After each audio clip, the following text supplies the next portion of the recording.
আসসালামু আলাইকুম everyone, welcome back to my channel. আমি মাখনিস ডেইলি ব্লগ চ্যানেল থেকে আরও একটা নতুন ব্লগ ভিডিওতে ওয়েলকাম করছি।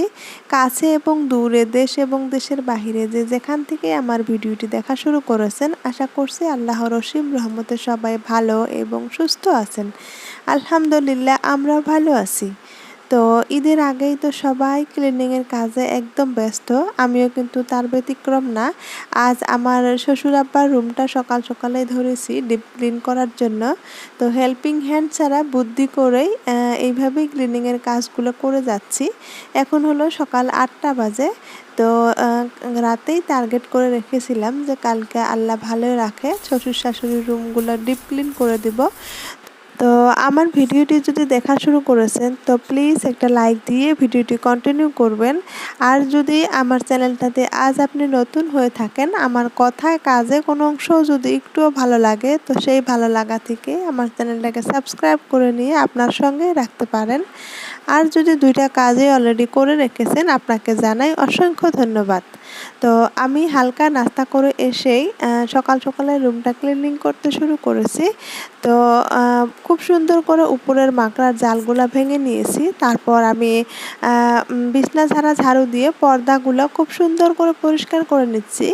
আসলে যেগুলা খিড়কি খোলা হয় না সেগুলা কিন্তু আরও বেশি নোংরা হয়, তাই সেগুলা পর্দার ভিতরে ভিতরে অনেক বেশি নোংরা জমে থাকে। আর সবসময় তো এভাবে ডিপ ক্লিন করা হয় না, ডিপ ক্লিন করার মতো সময়ও হয় না। তো যাই হোক, টার্গেট করে রেখেছিলাম যে মেয়ে আর মেয়ের বাবা দুইজনে ঘুম থেকে ওঠার আগেই আমি এগুলা কাজ একটু এগিয়ে নিব।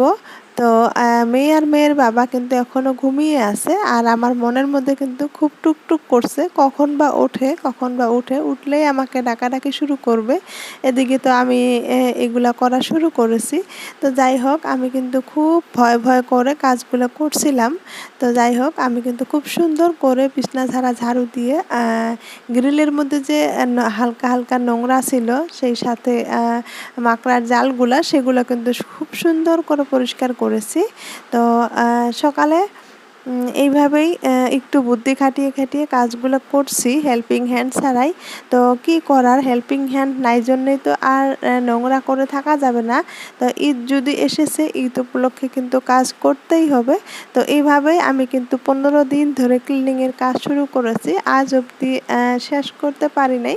আজও কিন্তু করেছি আমি আমার গেস্ট রুমের ক্লিনিংয়ের কাজ। তো সেগুলো কিন্তু আর ক্যাপচার করি নাই, সেগুলো কিন্তু আর আপনাদের সাথে শেয়ার করতেও পারবো না।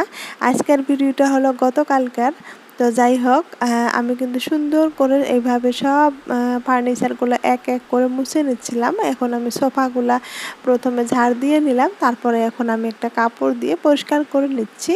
তো এইভাবেই এক এক করে সব ফার্নিচারগুলো পরিষ্কার করে নিচ্ছিলাম। তো পরিষ্কার করার পর এত ভালো লেগেছিল কি আর বলবো। তো শ্বশুর আব্বার রুম তো সবসময় এইভাবে ডিপ ক্লিন করা হয় না, নর্মালি তো ক্লিন করাই হয়। তো এইভাবে ডিপ ক্লিন করার কিন্তু সবসময় সময় হয় না, সাথে সুযোগও হয় না। তো যাই হোক, আমি কিন্তু সুন্দর করে পালেংটা এইভাবে একটা কাপড় ভিজিয়ে খুব ভালোভাবে চিপে নিয়েছি। তারপর আমি খুব সুন্দর করে এভাবে পরিষ্কার করে নিচ্ছি। তো পরিষ্কার করার পর এত ভালো লেগেছিল, সত্যি কি আর বলবো। তো যাই হোক, এইভাবে আমি এক এক করে সব রুমগুলো ক্লিন করে নিচ্ছি। তো অন ক্যামেরাতে শ্বশুর আব্বার রুমটা ক্লিন করেছিলাম, আর অফ ক্যামেরাতে কিন্তু শাশুড়ি আম্মার রুমটাও ক্লিন করেছিলাম, সেটা আর আপনাদের সাথে শেয়ার করতে পারি নাই। তো অন ক্যামেরায় কাজ করতে গেলে কিন্তু অনেকটাই সময় লেগে যায়, যারা কন্টেন্ট ক্রিয়েটর আছেন তারা কিন্তু অবশ্যই জানেন। তারপর সব কিছু ঝাড় দেওয়ার পর আমি বিছনার চাদরটাও তুলে ফেললাম। তো এখন আমি একটা পরিষ্কার চাদর বিছিয়ে দিচ্ছি। তো আমাদের এখানে 2 দিন ধরে খুব বৃষ্টি হচ্ছে। তো মাত্র আর ঈদের একদিন আছে, তো ঈদের দিনও বৃষ্টি থাকবে কি না আল্লাহ মালিক ভালো জানেন। তো যাই হোক, ভিডিওটা কষ্ট করে করেছি, তো ভাবলাম শেয়ার না করলে কেমন হবে। তো এখন কিন্তু রাত 1টা বাজে, আমার মেয়ে এখন ঘুমিয়ে পড়লো। তো ভাবলাম ভয়েসটা দিয়ে রাখি, তো আল্লাহ ভালো রাখলে সকালে আর কি ভিডিওটা আপলোড করব। তো যাই হোক, আপনাদের জন্য কিন্তু কষ্ট করে ভিডিওটা তৈরি করলাম। তো যদি ভালো লাগে আমার কমেন্ট বক্সে অবশ্যই জানাবেন। এখন তো সবাই ব্যস্ত ঈদের কাজে, ঈদের প্রস্তুতিতে। তো আপনাদের সময় সুযোগ মিলিয়ে ভিডিওটা দেখে নেবেন। তো যাই হোক, আমার ভিডিও যদি ভালো লাগে তো ভালো লাগা থেকে আমাকে একটা সুন্দর করে কমেন্ট করবেন। আপনাদের কমেন্ট পড়ে অনেক বেশি ভালো লাগে। তো যাই হোক, আমি কিন্তু ঈদের ক্লিনিংয়ের কাজগুলো করছি, পাশাপাশি কিন্তু সবার ভিডিও দেখে যাচ্ছি, অন রাখছি। তো সেইভাবে দেখা আর হচ্ছে না। এরপর অনেকটা সময় চলে গিয়েছিল। তারপর আমি রান্নাঘরে চলে এসেছি। আসার পর বেশ কিছু আম আমি 2 দিন ধরে কেটে রেখেছিলাম ফ্রিজে। তো আমি আম কাটার পর থেকেই কিন্তু বৃষ্টি পড়া শুরু করেছে। সবাই আমসত্ত্ব বানিয়ে শেষ করেছেন। আমারও কিন্তু আমসত্ত্ব বানানোর খুব ইচ্ছা ছিল। তবে লাস্ট পর্যায়ে বানাতে এসে আমি কিন্তু বিপদে পড়ে গেলাম। তো আমসত্ত্বগুলা কিন্তু ভালো করে শুকায় নাই। একটু রৌদ্র ছিল, রৌদ্রতে দিয়েছিলাম, তারপর শুকায় নাই। এখন আমি আমসত্ত্বগুলা সব ফ্রিজে রেখেছি। তবে আমি এগুলা কি করব আমি বুঝতে পারছি না। আমার প্রিয় আপুরা আমাকে একটু বুদ্ধি দিবেন, একটু জানাবেন। অনেকগুলাই আমসত্ত্ব বানিয়েছিলাম, তো এগুলো আমি এখন কিভাবে রাখবো বুঝতে পারছি না। তারপর রাতের রান্নাবান্না শেষ করে রাত্রের 7:30টার দিকে একটু বেরিয়ে পড়েছিলাম শপিংয়ে। মেয়ের জন্য তো অনলাইন থেকে শপিং করেছি, আর নিজের জন্য একটু হালকা পাতলা কিছু কেনার জন্য এসেছি। তো যে প্রচণ্ড গরম, এই গরমে আর কি নিব, আমি তো সবসময় কটন পরতেই পছন্দ করি। তো সেই উদ্দেশ্যে এসেছিলাম, হালকা পাতলা কিছু এনেছিও। তবে এই ভিডিওতে আপনাদের সাথে আর শেয়ার করতে পারলাম না। তো যাই হোক, নেক্সট কোনো ভিডিওতে হয়তো বা শেয়ার করতে পারলে করব।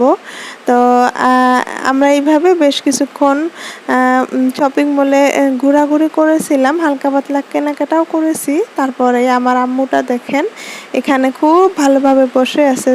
সে কিন্তু মাঝে মাঝে খুব ভদ্র হয়, আবার মাঝে মাঝে কিন্তু দুষ্টামির সেরা। তো আজকের ভিডিওটি প্রায় শেষের পর্যায়ে চলে আসলাম, আর বেশি বাড়াচ্ছি না। তো যাই হোক, আমার ছোট্ট চ্যানেলটি যারা একটু করে এগিয়ে নিয়ে যেতে সাহায্য করছেন তাদেরকে জানাই অসংখ্য ধন্যবাদ। তো সবাইকে ঈদ মোবারক জানিয়ে আমি আজকের ভিডিও থেকে বিদায় নিচ্ছি। দেখা হবে নেক্সট কোনো ভিডিওতে। আল্লাহ হাফিজ, আসসালামু আলাইকুম।